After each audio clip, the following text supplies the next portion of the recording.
цаг агаарын мэдээг хэрхэн ойлгох вэ?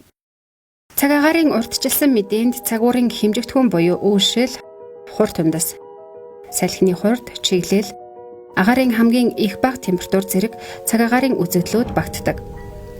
Цаг хугацааны хувьд өнөө шөнө, маргааш, өнөөдөр, шөнөдөө, өдөртөө, өглөөгөр, үдээс өмнө, үдээс хойш, оройд гэх зэрэг үг хэллэгийг хэрэглэдэг. Урьдчилсан мэдээнд газар нутгийг засаг захиргааны нэгж болон газар зүйн байрлалаар нь ялган бичдэг. Цаг агаарын урьдчилсан мэдээнд баруун, төв, говь, зүүн аймагуудын нутгаар гэж зааж өгдөг. Мөн тухайн бүс нутгийн зүүн, баруун, хойд, өмнөд хэсгээр эсвэл нутгийн зүүн хагаст, баруун хагаст, хойд хагаст, өмнөд хагаст зэрэг хиллэг, нэр томьёог хэрэглэнэ. Хэрэв газар нутгийг дээрх байдлаар тодорхой ангилж ялгах боломжгүй бол ихэнх нутгаар эсвэл нутгийн ихэнх хэсгээр гэж зааж өгнө. Ихэнх нутгаар гэвэл манай орны нийт нутгийн 70% нь тухайн үзэгдэл ажиглагдана. Нутгийн зарим хэсгээр буюу зарим газраар гэж заасан байвал тухайн үзэгдэл 30% нь ажиглагдана гэж ойлгож болно. Урьдчилсан мэдээнд үйлшлийн дараах нэр хэллэг хэрэглэгдэнэ.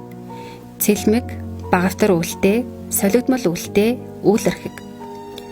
Мөн хагас хоногт үйлшлийн хэмжээ ихээхэн өөрчлөгдөхөр бол үйлшин, үйл багасна гэж мэдээлдэг. Хурд тундасны төлөв байдлыг ерөнхийд нь бороо, цас, хурд тундас гэсэн нэр томьёог хэрэглэдэг ба үргэлжлэх хугацааг заахдаа 2 ба түүнээс олон удаа тасалдаж орох үед үе. Хагас хоногт 3 цагаас богино орохоор бол төр зуур. 3-аас 12 цаг үргэлжлэн орох бол үргэлжлэн орно.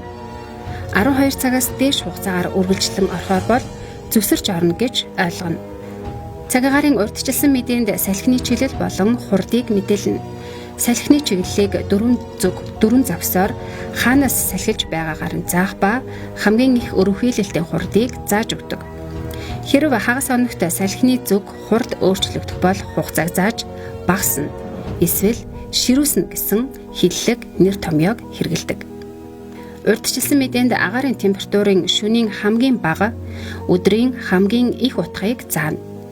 Температурын гаж явцыг заахдаа дулаарч эсвэл хүйтэрч гэдэг нэр томьёог хэрэглэдэг ба хэрэв агаарын хамгийн их бага температурын болон гаж явцын үедх өөрчлөлт нь 20 градусаар буурахаар бол эрс хүйтэрнэ гэдэг нэр томьёог хэрэглэнэ.